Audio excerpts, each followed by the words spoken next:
Good evening and welcome. I want to make sure that we are welcoming those who are online as well as you all in person. It's going to be a great evening here at the ASU California Center. So we're going to start with great respect. ASU and Zócalo Public Square acknowledge that you have Vietnam, the first people of this ancestral and unceded territory in Yangna that we now know is downtown Los Angeles.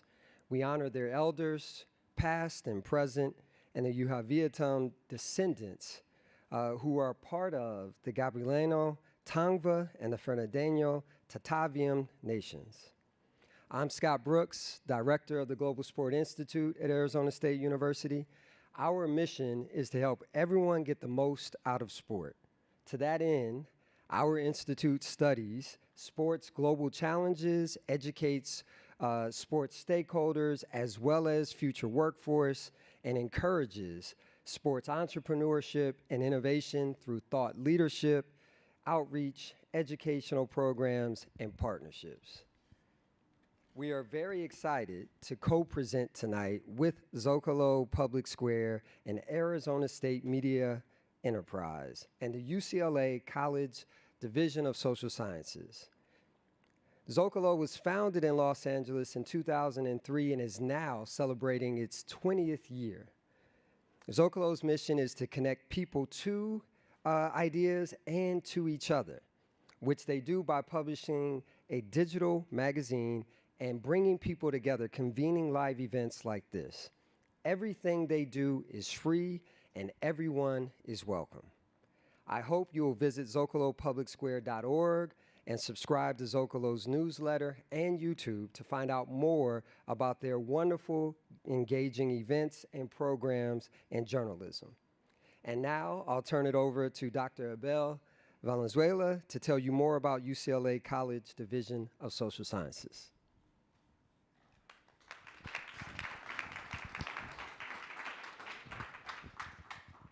Thank you, Scott. Hi, everybody. My name's Abel Valenzuela, and I serve as Interim Dean of Social Sciences at UCLA.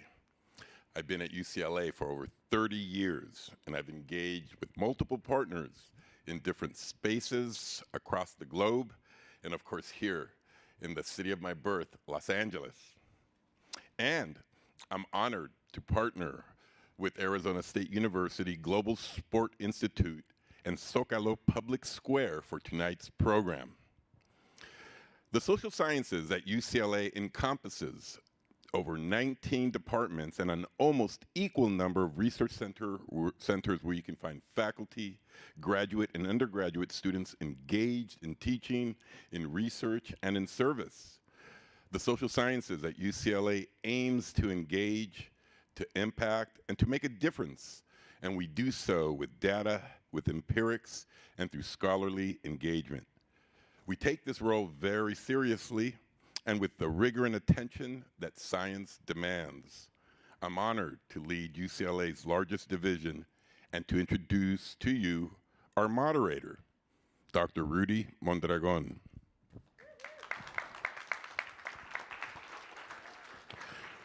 Rudy is an ethnic and sports studies scholar, and he's also UC Chancellor's postdoctoral fellow in the Institute for Research on Labor and Employment at UCLA. He studies often dismissed sporting spaces of resistance and, I'm really proud to say, the political economy of boxing. His research has been featured in ESPN, Bleacher Report, CNN, the New York Times, Remezcla, Me Too, and the documentary La Guerra Civil. In the past 2 years, I've learned a lot about this sport, and I thank Rudy's keen insights. And I'm also very, very proud to serve as his faculty postdoctoral mentor. Over to you, Rudy. Thank you so much. Welcome, everybody. I'm excited to moderate tonight's conversation. And so with that, let's go ahead and meet our fantastic guests. Let's do this.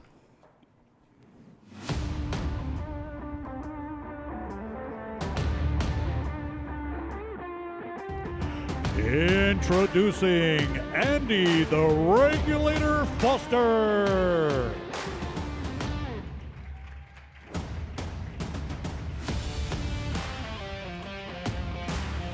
Sergio the Latin Snake Mora.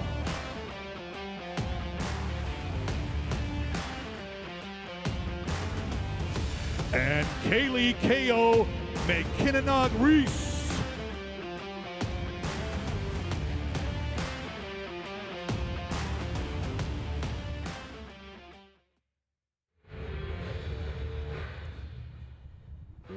Wow.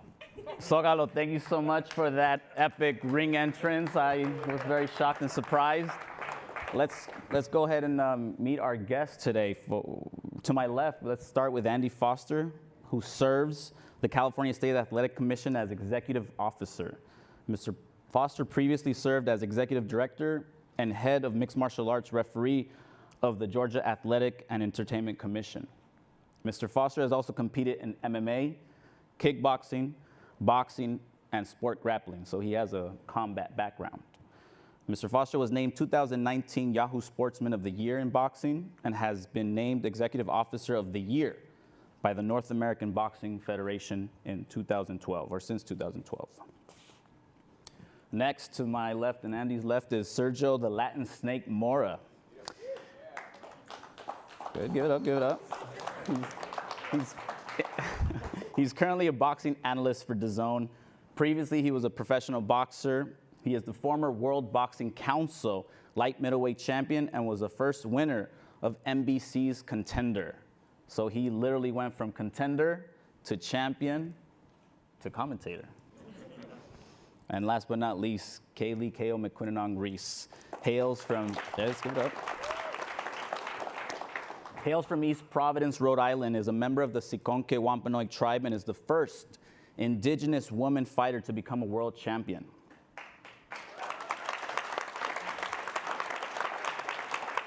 As a pro boxer, Kaylee has attained 6 world titles in 2 weight classes, made history when she participated in HBO's first ever women's televised match in 2018.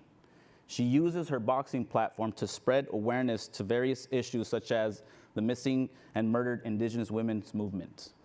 KO is cast to star opposite Jodie Foster in the 4th season of HBO series True Detective Night Country. So thank you, everyone. Let's give it up for our audience and get right into it. For those watching online, we'll be taking questions from the audience, from them, and as well as our live audience here. If you're watching online, you can submit questions to the live chat on YouTube. So with that, let's go ahead and get started with our first question. But before I get to the first question, I just want to situate us and talk about today's conversation being first and foremost centering the boxer as a worker in this sports industry. As of today, there's over 23,000 registered professional boxers around the world. In the US, there's approximately 3,300 males and 150 female professionals. And we're sitting here in California today, which is the state that regulates the most boxing events in the entire country. We often think it's Nevada because of the pay-per-view marquee events that take place in Las Vegas, but in all actuality, it's the efficient work of the California State Athletic Commission that makes that happen here. In 1962, Muhammad Ali fought here 3 times at the Los Angeles Sports Arena, and Mexican boxing icons Julio Cesar Chavez and Oscar De La Hoya became world champions at the Olympic Auditorium. The nature of today's question, what does boxing owe its champions, is one rooted in igniting conversations and potential future action that will require collective effort amongst all boxing stakeholders to find creative solutions that will positively impact the lives, the well-being, and the health of all boxers who engage in high-risk work. I firmly believe that everyone in this world has a boxing story.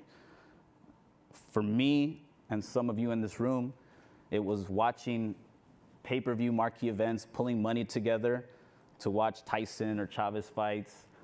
And I also believe that fighters like the ones we have here on this panel have distinct stories on how they got to their professional boxing stories. So the first question I wanted to pose for Kaylee and Sergio is, that there's these different trajectories that people take into boxing, and it's a source of interest for a lot of people.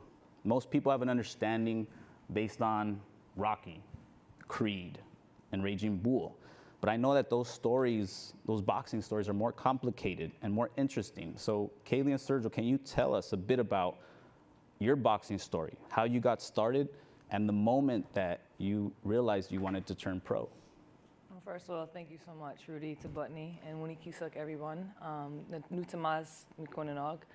Natuswis Mequinonoag, Nutamas, Providence, Rhode Island, which means my given name is Many Feathers, Many Talents, and I'm from the Seekonk and Wampanoag tribe from Providence, Rhode Island.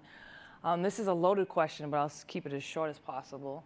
I come from a very artistic, musically inclined family. I'm one of 5. I am the baby, so I had to be very, very creative and to kind of get into myself into trouble and out of trouble. I've always been really sporty as a kid, but nobody comes in my family. Nobody was a boxer and nobody was a champion. We played basketball, we did art. I'm showing my age here, but my father was on tour with Marky Mark and the Funky Bunch. Like, you know, we did a lot of music things, but I was always that kid that just wanted to get into something. And the solo aspect of boxing has always been so intriguing because in a team sport, if you have a bad day, you can have a sub. But in boxing, you have to be very self-accountable. And coming from a mixed background of being Cape Verdean or Black and Indigenous or Native American, not really knowing where my footing was, it was really hard to find where I fit in. And I was always trying to fit in. Now knowing I was kind of wasting energy, just taking the path given to me. So when I was really young, going through a few things, I just really wanted to fight. But I had this one guy that was actually a wampum jewelry maker by the name of Domingo Tall Dog that I found out he's an indigenous man from the Narragansett tribe, was also a fighter. So I bugged him all the time we used to go to his wampum jewelry stand-up powwows and like, can you teach me some moves? And in his very Rhode Island accent, he would tell me, yeah, you know, you don't really want to be in a boxing ring. You don't be a girl. You want to do girl things. But I was very persistent, which was one key factor that I was supposed to be a fighter. Repetition, repetition, repetition. Long story short, I finally convinced him to come to the house and show me a few things. And honestly, it was love at first punch. And it was one of those things where I went to the gym. I went to Peter Manfredo Jr.'s gym. sorry. We'll get to that. We'll get to that. I got to that gym, and it was on a hot day, and I had somebody else telling me what I should or shouldn't do, which was, you don't want to be here. You want to be in the beach. Again, Peter Manfredo Sr. with the, you don't want to be here. You want to be doing this. And it was one of those things where I don't have a beautiful story where I sparred, and it was sparks, and I knocked the girl out. I got beat up my very first smoker fight, which was a non-sanctioned amateur fight. And it was one of those points in my life where we always have those points in our life where we could take that hard left or that hard right. And it was one of those things where this isn't for me, I just got beat up, this is crazy. Or how do I make that not happen again? And that was kind of the first bell that rang in my head where I want to figure this out. I have to figure this out. And coming from the background and the warrior background that I come from and not really, again, knowing where my place was in the world at that point in time, so young. I was around 14 when I started, when I walked into that gym. And it was never, I don't want to do that, let's find an easy way out. It was, okay, how do I make that not happen again? And then it was just, I had to work my way up. I wasn't born a per se fighter boxer. I never had an amateur style background, especially coming from the female aspect of boxing. In 2002, women's boxing was at a weird place, and we also didn't have women's boxing in the Olympics until 2012. So there wasn't a future that I could foresee. So I had to learn how to fight, and I had to learn my place in that world, especially being in a male-dominated world, and then kind of the rest is history. Right on. Thank you. Sergio. Speaking of Peter Manfredo, I beat him 3 times. Once in the amateurs, twice as a pro. How I started boxing, I needed a high school credit to graduate high school, and my counselor at Vail High School, is a continuation school in Commerce, suggested that I go to a Pell program. They had basketball, they had boxing, and they had baseball. And I said, well, I used to box, I think. I used to box in barbecues. If you guys YouTube Sergio Mora barbecue boxing, you're gonna see the East LA version of the Little Rascals. And I'm kicking the hell out of all my friends. And that's how I knew I was good at fighting. I was a young kid, beating up older, bigger friends, I guess you could say. Knocking them out, actually. And yeah, I joined a boxing gym in East LA in Eddie Heredia. And then from there, I went to Montebello Pell. And no matter where you go, you need to feel like you're welcomed. And a man by the name of John Montalongo, who was a police officer there, took me under his wing, and he promised me two things. He said, well, actually three things. He said, one, let's give this boxing thing a try all the way to the end. And if it doesn't work out, you can always be a cop, because he was a cop. I told him, well, my mom wants me to graduate college and be the first one to graduate college. Well, you can do that too. So I started boxing because of high school credit, knocking out my friends, and this man named John Montalongo said, no matter what happens, you're going to be all right. You're either going to be a boxer, successful boxer, a police officer, or you can graduate college and do what you want to do. And thank God, boxing worked out for me. Mm-hmm. You want to share a little bit about the Contender? Because I know you mentioned it, and I think that's a very, very important story. Well, when I missed out by the Olympics, I made the Olympic trials in 2000. I lost in the finals to the Jermaine Taylor, who ended up winning a bronze medal in Sydney. So I got that far with only 50 fights, and I thought, wow, I got pretty far with only 3 years of boxing. Let's give this boxing thing a go. And I gave myself a time limit to 25 years old and then stop. So at 24 years old, there was a show coming around that a lot of boxers were telling me about. Fernando Vargas was a world champion at that time. I was his main sparring partner. And he vouched for me and said, hey, I'm gonna put your name up for the Contender. You don't need to make a line. You don't need to, like American Idol, there's a bunch of line. You don't have to, we're going to cut you across. So he did that. I sparred. They liked me. Sylvester Stallone liked me. I sparred. They interviewed me. And the rest is history. I made the show, and I beat these guys, and I won $1 million. I mean, I swear to God, I had insufficient funds going into the Contender. I was minus 150 in Bank of America. And then less than a year later, thank God, I had that $1 million prize. And then from there, I just, I wanted to keep going. Insufficient funds, and you had 12 fights under your record at that 11 time? fights. 11 fights. 11-0. And my highest payday up to then was $11,000. And I was telling Kaylee and everyone in the back, I thought I was rich with $11,000. Shoot, I thought I was rich with $1 million, not in California. Andy, what I love about you is that you have a sports combat background, and you are the executive officer of the commission here in California. What have you learned in terms of the backgrounds of the fighters that you see come in and out of the sport? It's a lot of them are the same kind of story, but I can sort of identify with a lot of the different stories. I mean. Sometimes boxers or MMA fighters don't fit into the peg of exactly what society wants you to be, and so a lot of the boxers they think outside of the box automatically. They're a little bit different automatically. It takes a different person to get hit. Absolutely. That wants to do it. All right. They sign up for this. I want to get into the sports industry in the boxing world, right? Boxers, for those that don't know, are independent contractors. In Major League Baseball and the National Basketball Association, there's an employee-employer relationship. In boxing, you're an independent contractor, and with that doesn't come health care, a minimum salary, and a pension. But it's different in California because the other 49 states don't have that, and we'll get into that in a little bit. But as independent contractors, we think about, in this gig economy, Lyft drivers, Uber, and Postmates. And I've been in Ubers, and I see Lyft, Postmate, and Uber stickers in there. For a boxer, for the most part, if you are registered with or contracted with a promoter, you're wedded to that promotion. So my question to you all is, what are the challenges of being an independent contractor in this sport, but also what are the benefits? Because I've heard both sides as I've interviewed professional boxers tell me that they like being independent contractors, but there's also challenges. And so maybe we could start with Andy, and then we'll talk with the fighters from your perspective. I mean, there's pros and cons to what you're talking about. I mean, if you're signed with the promoter, and they'll tell you, you've done pretty good. If you get Golden Boy or if you get top rank, you're at least signed. You at least have some degree of income depending on what your management negotiated. What I'm concerned with is the B side, the B side that gets the people to get signed. Those people don't have anybody. They don't have nothing.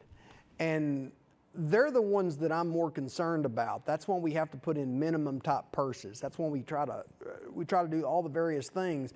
And I'm sitting up there, it's almost like I'm playing the Price is Right with these matchmakers as to what exactly am I going to allow without going over. And sometimes I just have the conversation with the matchmaker. What are you paying him? Or what are you going to pay? And if it's because I have a pretty good idea who's going to win all these fights. I just kind of know. You get the hang of it. You get the hang of it. And if they're the B side coming in, I'm about tired of it. I'm about tired of. We can get into that later, but I got real tired of them coming up for $1. I got real tired of that. I got tired of that pretty quick, and not having enough money to get home. So that's the part of boxing that I'm more concerned about. Because if you're wed to a promoter, to use your term, or if you're contracted with a promoter, right. I get to see all those contracts if I want to. I look at them a lot. Money's oftentimes not that bad, even at the bottom. But you have to do so good to even get that, and it's all those. I mean, I bet there's not. What do you think? I bet there's not 5% of all the boxers got a promotional agreement with one of the big ones. And the B side, and what is that for folks in the audience that might not know what B side or $1 contracts? I think that's very important from the work that you've done, especially as executive officer. Yeah, so it's important. It's important for the public to understand how the boxing industry works versus mixed martial arts. In mixed martial arts, the MMA fighters, the MMA promoters have both sides of the card. So they may have somebody they want to win, right? But they don't really.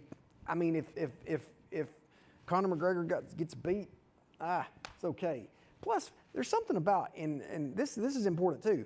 MMA, you can lose and still be very marketable. You lose in boxing, it's just like a death nail. I don't know what it is. Like, it just really goes down. So, but if you're signed to a promoter, the promoter wants you to win, and then they're the ones promoting the show. So they're getting like what we call the B side of the term, the opponent. There's lots of terms, but the person that they're bringing in to lose. It's got to be competitive enough for the commission to approve it, but flop-sided enough for their guy to win. I mean, I'm just telling the truth. That's the way it works. Yeah. And and it's those kind of arguments that I have with the matchmakers, back and forth. Yeah. And there was a long time where the fighters were getting paid. I mean, so the B side, that's the term. The B side were getting paid $1 to come up, and they were given tickets, and they could go out and sell the tickets, and then that would be their purse, and that wasn't that I didn't like that. Yeah, and so under the leadership of Andy Foster, you've been with the commission since 2012. Yeah. And so in 2016, there was a regulation that he passed that outlawed the $1 contract days, which they were known as. And so there's progress there. Yeah, absolutely. Give it up.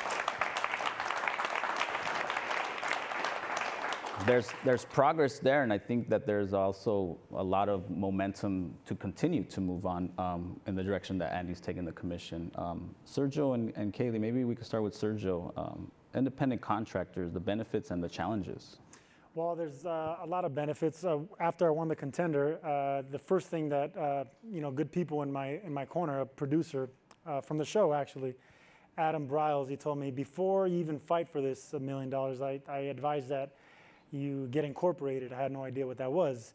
I advise you to get a financial planner, an accountant. Start thinking about. I'm like, well, let me win the $1 million first. Because no, you got to do it beforehand. So I would really want to focus with fighters that they don't know that they're going to make money until they make it. And then when they do, they usually fall behind on taxes because they don't know where to pay their taxes. They don't know how to apply for it. These are all things that don't get taught. We learn how to fight, and then that's where the middlemen come. That's where the people that aren't supposed to be in your team come in, and they said, oh, well, I can take care of that, and you should hire this guy, you should hire this attorney, and and that's where everyone starts putting their fingers in their pie. There's no union in boxing.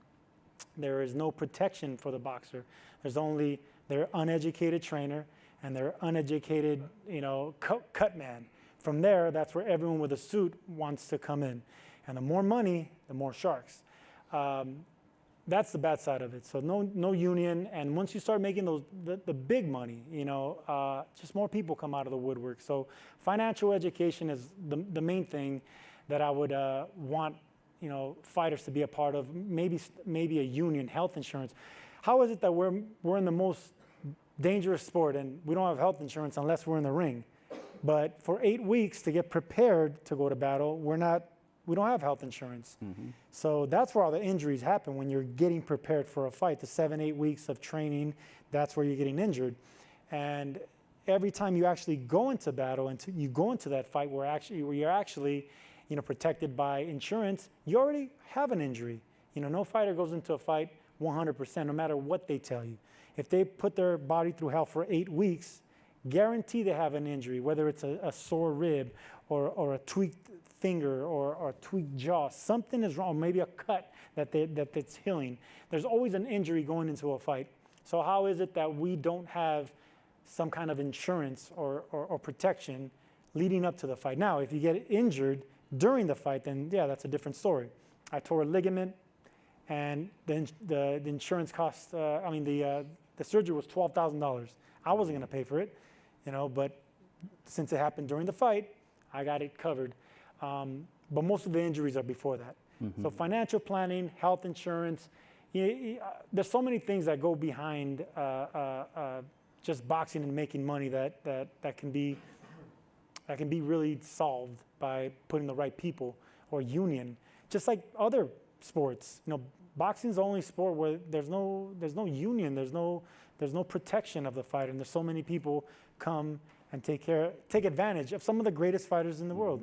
From Muhammad Ali to Sugar Ray Robinson to Mike Tyson. These guys made tens of millions of dollars, and at one point in their career, at the highest level, they went broke. How is that possible? Mm-hmm. Because they don't have that financial education, and then the people that are in their corner, what they're doing. Mm-hmm. So these are all things that I think can help.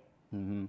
Kaylee, and thank you so much, Sergio and Andy. Kaylee, same question, and even thinking about what Sergio said in terms of union, like there is no boxers union or boxers association. JAB was an attempt at unionizing boxing in the state of Nevada, and that didn't successfully happen.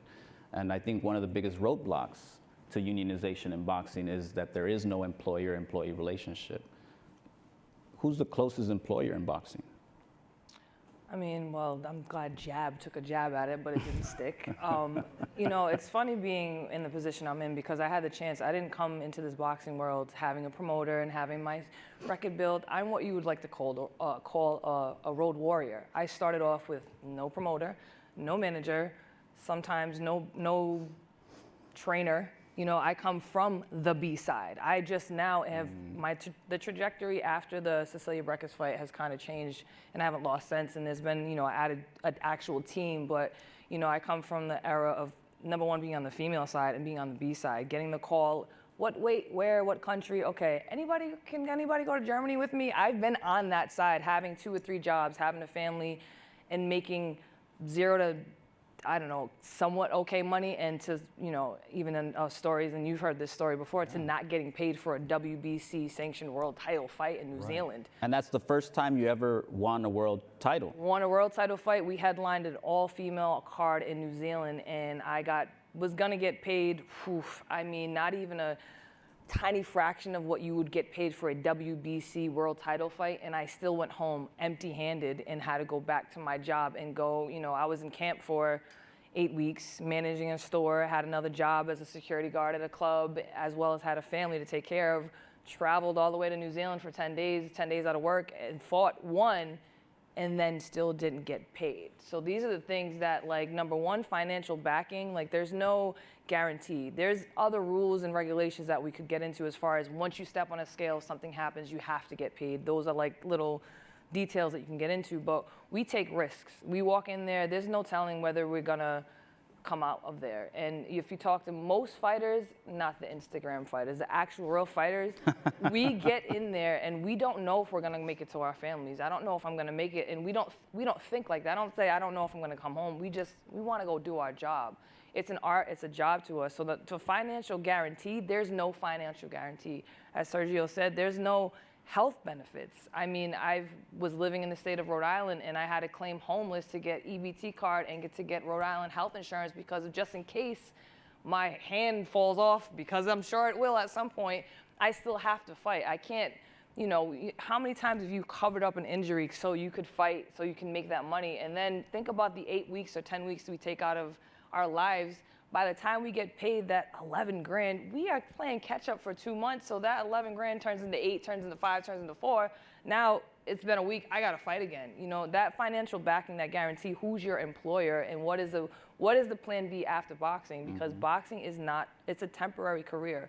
You can't box forever. I mean, even when you start, what age you start. Starting at 22 as a professional fighter, that's late. You know, females, our longevity is a little bit longer because the pool is a little more shallow, but there's no longevity, there's no plan. We don't have a plan, like, we don't walk into this, I want to be pro. I mean, any one of you guys more than likely can go get a professional boxing license. If you meet the criteria physically, that's great. You can be, and you can fight, and you can try to make it up the ranks, but there's no psych eval.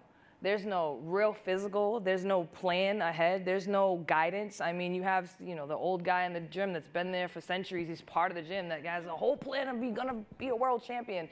That's great, but what is the financial plan? What is the health plan? What if this doesn't work? What if something happens? I know of plenty of fighters. There's a young kid right now, he was sparring and he got hit wrong and now he's like brain damage. He's 19 years old. Like, there's no plan, there's no financial plan, there's no, also something that I've experienced as a fighter, there's like post-fight depression. Mental health in sports doesn't get talked about. And after you retire, what's your retirement plan? What's your plan B? I mean, we can go on forever, but like just some of those things experienced as a fighter, especially being on the B side and having to play catch up, having to balance jobs, having negative accounts, having to do all kinds of things to meet ends meet, as well as being on the female side. We don't even talk about the pay discrepancy there. We'll get to that point, but there's no, you know, we're used as, it's great, it's entertaining, but this is our livelihood. Like, all we know is fighting for the most part. We have, you know, there's other opportunities now for fighters who either come from a fighting family or come from money, can travel to these tournaments. But for the most part, a fighter's story is that we fight because we have to fight. You know what I mean? And it's, at the end of the day, that's great. I just went through an 8-week camp, but I got to fight again in the next 2 months. Otherwise, I'm going to have to do something else. I'm going to have to get another job. I'm going to have to do something. So that financial help and that guidance, and also, what do we do with the money when we got it? Do I buy a bunch of gold chains? I don't know. Do I buy a car? You know what I mean? There's like not a plan as far as how to handle finances and how to pay taxes, so you don't get that you know, those taxes and everything else kind of catching up with you. Out of curiosity, because I've talked to other fighters, and it's not uncommon for fighters to work multiple jobs while they're toiling as boxers. So would you be okay with sharing some of those multiple jobs if you did have some of those jobs as you were coming up the ranks as professional boxers, Sergio and Kaylee? I used to cut my friend's hair, you know, for $3. So I hustled doing that. I did personal training. I never really had a job. So let's start there. I never applied for a job.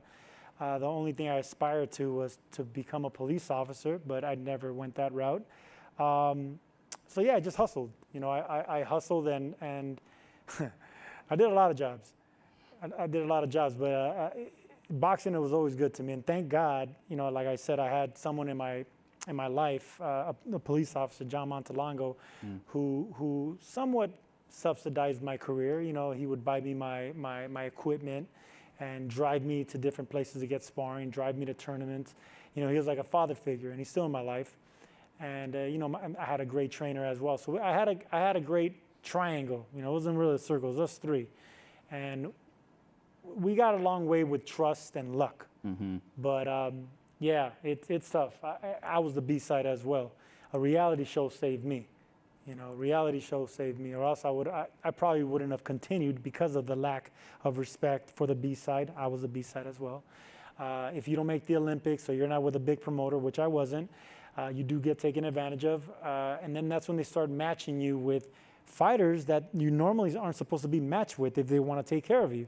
You know, they can maneuver your career to a world title if they really wanted to. That's the key question, if they really wanted to, if you have that protection. Most fighters don't have that protection, so they're going to throw you in with undefeated fighters, young unknown fighters that are, you know, high knockout ratios, guys that have a losing record, but they have 100% knockout ratios. So say, look, he has 10 losses, but yeah, he has 20 wins, 19 by knockout. So those are the things where matchmaking comes in and protection comes in, and you have to have the right people to kind of strategically move you through all the traps. Kaylee, do you want to share maybe one or two jobs that you did?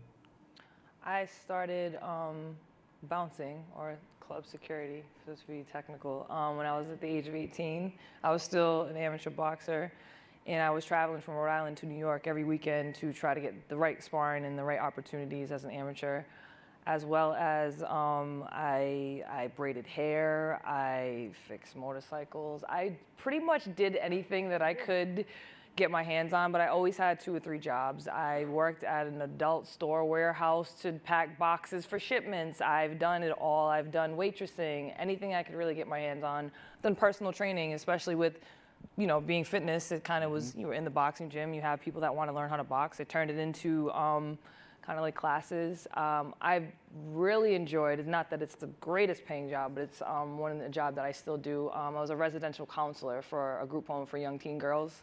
And that I also incorporated boxing with it. It kind of just incorporated that. But I would go from there to training, to the club, to there.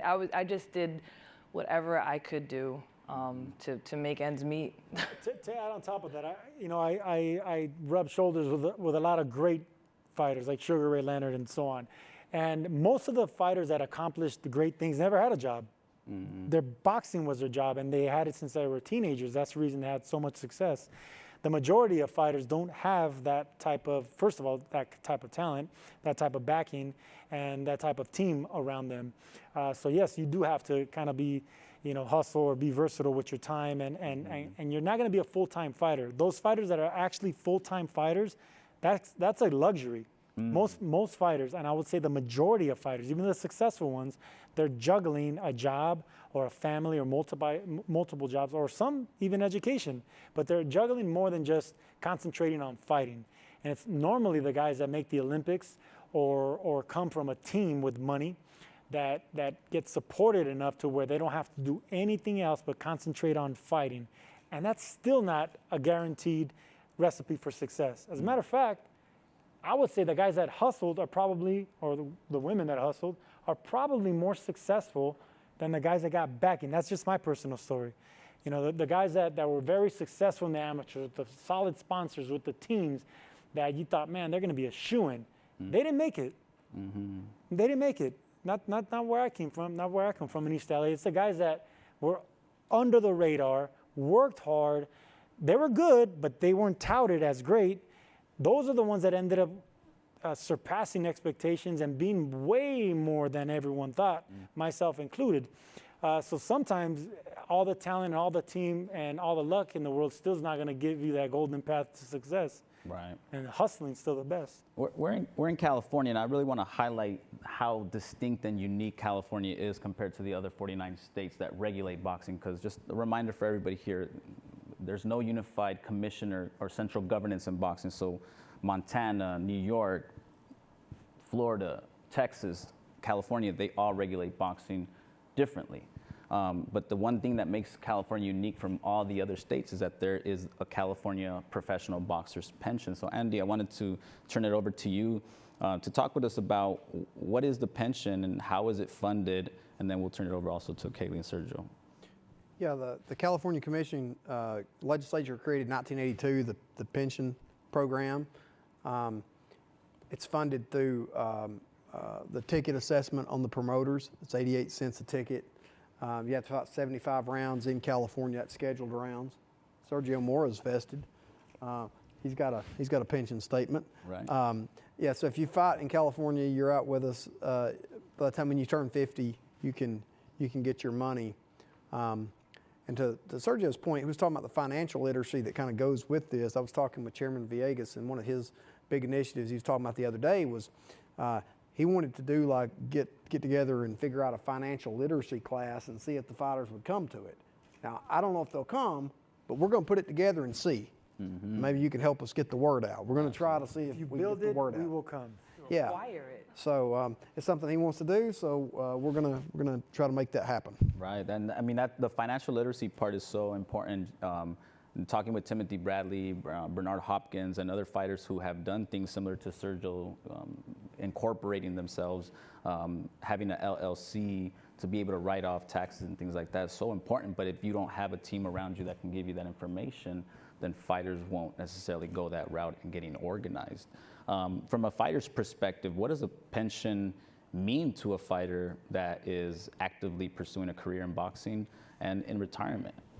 Well, it's very important because no matter how much money you make as a fighter, it's bound to dwindle away. You know, every fighter has, you know, trainers and managers and advisors and lawyers and nutritionists and strength trainers and blah. Everyone has their hand in their pocket when they're making money. But when they're not making money, they have to live off the money they made. And that slowly dwindles away just like everything else as well. Health insurance is a big factor because I never had health insurance my entire career. And dangerous sport never had it. Never had 401k. I never had any plans or resources to head me in that direction. Thankfully, I had good people that I met on a reality show and through other fighters that I know that put me in the right position to get incorporated, to put aside a SEP IRA, to be my own boss, and 1099 my trainers, 1099 everybody that's in my team. And that's not easy because sometimes your team members are like family. How do you tell someone, hey, they are family. 1099? I tell them this is business, mofo. Straight up. And there's, you know, water and blood don't mix, you know, so, and we bleed a lot. So yeah, these are all things that you wouldn't know unless somebody, and it's real easy. That's the thing, Rudy, it's real easy. All you need to actually find somebody that could explain it to you and make it real elementary to boxers. You can literally save money on everything that you do because you're self-employed. You can start an S Corp and just your clothes, your dinners, your entertainment, anything you can write off. And these are all things that we don't know about. And it benefits us whenever it comes to our taxes. Even a SEP IRA, you know, you can max out your SEP IRA every year, I didn't know this, for like $64,000 a year. That helps a lot, you know, and that helps you with your taxes as well, you know. So these are all things fighters do not know. And that's why you hear so many tales, not only boxers, but athletes, periods, that they go broke that quick because they don't know about that. And it's so simple education can actually teach a fighter that. And it just takes one fighter to tell 4 other fighters, hey, you got to come to this seminar. And if it clicks with one, it clicks with a group, and that's how it starts. Yeah, get that snowball momentum going. Kaylee. I think that's actually a great idea, and I was gonna say, I mean, a suggestion to require it in order to get paid, you have to go through this. If you're fighting, you're getting paid X, maybe even have it capped that if you make X amount and more, you have to go to this place to know how to handle this money. Make it a requirement and not something as a punishment, as an incentive, as you said. Like, this is how we handle money. I mean, I think it's a pension or something, or an ending or kind of like a step after boxing. Having something as an incentive, especially financial incentive for fighters or athletes in general, is definitely going to make it worthwhile, because when you do get that lump sum as a fighter, again, most of the time we don't know what to do with the money, and we try to hold on to it or make those investments, but then what's the end goal? You know what I mean? For a fighter, you know, not every fighter wants to be a world champion. Sometimes they just want to be the best. Sometimes they just want to get 10 fights. Sometimes they give themselves a cap at 25, whatever it may be. But if there's a financial, especially if you're putting your blood, sweat, tears, time, energy, you have family that you take care of, having something like a pension, it's going to make all that hard work. I mean, those belts I got at home don't pay the bills. You know what I mean? I did a lot of hard work to get them, but the money I earned doing that, it's not that belt's it's great to look at, but what am I going to sell on eBay? You know, something like a pension to me, I feel is going to be something that would make it feel like all the hard work and everything we put back into it, it's something that we owe the champions of boxing. You have to be taken care of, because you know, it's a sad day when you see a former world champion, you know, pushing a broom as a janitor because they went through all their finances and there's no help at the end. But I really think that something like that would make it come full circle. And you see it all the time. You see these great fighters, you know, being hosts at casinos in Las Vegas. I mean, it's something that doesn't change. It's revolving, and it just all we need is some kind of education. And like I said, I had the right people to put me in that education, but it's something that could easily catch fire if it was just a source that was there for us, you know, an outlet that we can learn off of. Yeah. There's so much good here that we're talking about. We're gonna now take some questions from the audience, and so we're gonna move on to some questions from online world, but also if anybody has a question, there's a microphone over there, and they can pose questions to the panelists. So our first question comes from online. What one thing would you tell your younger self when you began boxing as a key piece of advice for your younger audience who look up to you? Mm-hmm. Keep your hands up. Keep your hands up. In and outside of the ring. I don't know if you wanted to. I said this on an interview upstairs. There's a great lesson in getting your butt kicked. You know, I think every kid needs to get their butt kicked. It teaches you humility. It teaches you respect for another person. Teaches you that you're fallible. Teaches you that you need to work hard and keep your hands up. Mm-hmm. There's a lesson in getting your butt kicked. Yeah. Do we have a question here? So my name is Greg Puente. I'm former California super featherweight champion with 19 professional fights. I'm also currently a volunteer for the California State Athletic Commission under Andy. So I'm one of the recipients. I think I was the first one to kick off the Lost Pension Fund. And by God's grace, I want to thank the whole commission because I got mine. And there's a lot of fighters so my question is, what can we do about certain programs for the fighters that are unaware that they have it? I kind of volunteered to locate some. I go to a lot of events. I attend everything here in California. Hall of Fames, meet and greets. I just went to one last week. I fought Sugar Shane Mosley, and he invited me to his match 2 weeks ago, and I promoted some stuff there. So I'm really involved in the sport, but I see at these events these former fighters and the need for everything. I mean, they're just literally dying. And I won't mention names, but I'm willing to help if we could implement some kind of programs to get them. They need health insurance, like you guys mentioned. They need health insurance, funds, direction. They need friends. I mean, it's just they're really suffering. So yeah. I would like to step up personally and help out because I'm very, very proactive in that arena. And so my question is there any way we can start to implement some kind of location to find these fighters that are unaware that they have money? We got an investigator being hired. That's going to be his or her job.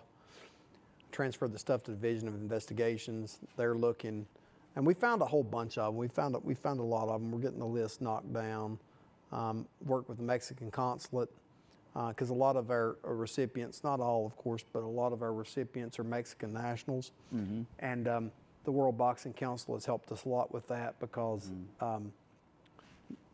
this is a true story, believe it or not. This just happened just the other day, just actually 2 days ago. I didn't know this, but if you mail a check from California to Mexico, the fighter has a lot of hard time cashing that check in Mexico. I'm not exactly sure why, but they can't cash it. So we're trying to figure out a runaround in the World Boxing Council. We've had this before where they have cleared the money and then got the money to the thing on behalf of the commission. So we may have to do something like that. The consulate's also willing to help us. We're looking at something like that. But we're working on it, and we want to get everybody in. I mean, look, this is a good forum for it. If you fought 75 rounds without a break in service, we're working to try to get you your money. And the list is on the website. You can call the office. And also another regulation moving forward, not going backwards, but moving forward, is we're going to get rid of the break in service requirement. So If you just fight 75 scheduled rounds in California, you will be eligible. And that's scheduled rounds, and that's possible. We have a lot of fighters. You mentioned 3,200 across the nation. California's got 1,200 of those. Wow, wow. And I think the academic, as an academic, as a professor, it's also one of the responsibilities and charges that I want to take in terms of helping with the outreach and really educating audiences about what it means for the boxer to be first and foremost a worker.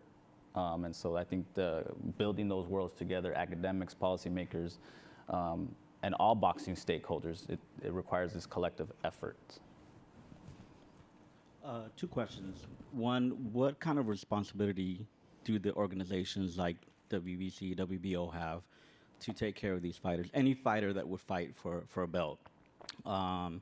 Second question, probably more so for you, Andy, what would be the likelihood of some type of collaboration between state athletic commissions from different states? Well, I mean, the first part of the question, I know that the WBC has a lot of different programs. They have like a pension program also. They have like an insurance program. They have some things. IBF as well, correct? IBF as well. Yeah, I'm trying to think. I don't think the WBA, they could, but I don't think so. And I don't recall if the WBO does. I don't, probably, you might know. I don't think so. Maybe. But I know that for a fact the WBC does. Right. And then with the collaboration with the other state athletic commissions, I mean, I'm open to it. But, I mean, you've got to want to do it. You've got to want to do it. And the pension fund here in California has been passed since 1982. When the Ali Act was passed, you'd probably know the date better, but the Federal Trade Commission put in that the commission should look at doing a pension fund for the, California's the only one that followed. So, California's unique in a lot of ways across a whole variety of spectrums, and boxing's not any different than that. California puts a lot of focus on combat sports, and you have consumer affairs backing the commission on all their plays, and you have a commission that's pretty engaged, and they're always focusing. We have chairman that comes to the fights. People care here, so. And I can say that, or say to Georgia, not trying to knock, I've run the Georgia Commission for a long time. I'm not sure the appetite is there in a state like Georgia to follow up with for boxing. Not that people don't like boxers there. It's just not the same degree of appetite. Yeah, and then thinking about the WBC, the World Boxing Council, the International Boxing Federation, who have the CARES program and pension type funds as well. Ideally, in a perfect world, is how do we move forward with not individual support programs like that, but what does it look like if we structured that type of benefit, those types of protections for fighters, like hazard pay or workers' comp? Because in boxing, if you're suspended, and correct me if I'm wrong, as fighters, if you're suspended 30 days or 60 days, there is no workers' comp, there is no hazard pay. Even worse than that, I was signed a contract to fight for the middleweight title, once against Jermaine Taylor and another against Kelly Pavlik. I had a 8-week camp the entire time. I was ready for the fight, and a week before both those fights, the fight got canceled. So the $10,000 to $15,000 that I spent in camp, no one pays me back for that. The purse that I was supposed to earn when I was going to fight these champions, I never fought them, so I didn't get it. So there was no insurance on that. There's plenty of things that go wrong with fighters, and that is not going to change. But as far as the pension and the attention that it can get, social media. I mean, I just started social media a few years ago, and I wish I would have started it earlier. And the only reason I started is because I was fading off into the sunset. So I read a quote that says, if you don't like change, you're going to like being irrelevant even less. So I started social media. But social media, it works. It really works. So if you guys really, the pension fund, I just found out about my pension, not you in the back right now, but literally, 3 weeks ago, I think it was when I met you, Rudy. Yeah. So I called and I said, yeah, I got a little bit of money coming. I said, all right, I can get it in a few years. I'm in my early 40s when I'm 50. Thank God, I don't need it, thank God. But it's enough money where it can help. Mm-hmm. I didn't know about it. I wouldn't have known about it. So a tweet will go around the world before you can put on your shoes. So are you saying that the next time you have a show that you announce for DAZN in California, you're going to make an announcement about the pension? Not if they don't pay me. We got the next question. These are our 2 last questions here. Hi, thank you. My name's Alan. To piggyback on the previous question, we live in one of the most regulated states in the nation, right? And given the volume of commissioned fights, why isn't there some type of collaboration between CSAC, promoters, and venues to implement some type of fee structure? I mean, you buy a cup of coffee and someone's flipping an iPad around for $1 or $2. Why can't we add fee structures to tickets or to venues or to commissioned events in California to assist with the pension program? That's something that's already kind of in place, right, Andy? Yeah, I mean, the tickets are where the money for the pension comes from. It's the only place it comes from currently. The commission has some unique new ways that we're working on to potentially greatly increase the pension revenue. And we working on that in the future. But the key is this pension is totally funded by the events. The general fund is not paying any money from this. Taxpayers are not paying for this. This comes directly from the industry. Yeah, and you're working on an initiative right now where you're looking to raise money for the pension with the license plates, right? Yes, that's something that the commission's taken up at the next commission meeting. I talked with Chairman Villegas about it. We're putting on the agenda and we're talking about it. And the idea is, you saw those specialty plates that you've seen, there's Lake Tahoe, there's lots of different ones. We're looking to do something. Of course, it's still in the early stages, but if the commission approves the design, then we're going to submit it to the DMV and maybe have boxing and mixed martial arts and Muay Thai, all of our combat sports, something. So the revenue from those license plates purchased would help and increase the pension. That's the goal. That's the goal. That's the idea behind it. Yes. Right on. This is our last question. Hi, I'm Carlos. This question is more for Kaylee and Sergio. I train at a B-side gym, and our pros are obviously heavily exploited. Some of us are taken to fight like former Olympians, and they're getting paid maybe like a very low couple thousand. And our fighters get heavily discouraged to keep pursuing their dreams because obviously when they turn pro, and I think a lot of people when they turn pro, they think they're going to be world champions and they think they're going to be the best. But after losing a couple fights, they become heavily discouraged to keep pursuing their dreams, and even the money they receive is obviously not enough, and our boxers have to work multiple jobs, and still a lot of them are in heavy debt from traveling. Some of them are contracted all the way like in Denver. So to me, it's like, what is your advice to these boxers? How can they better stand up for themselves against promoters, and how can they mentally recover from the feeling of lost hope?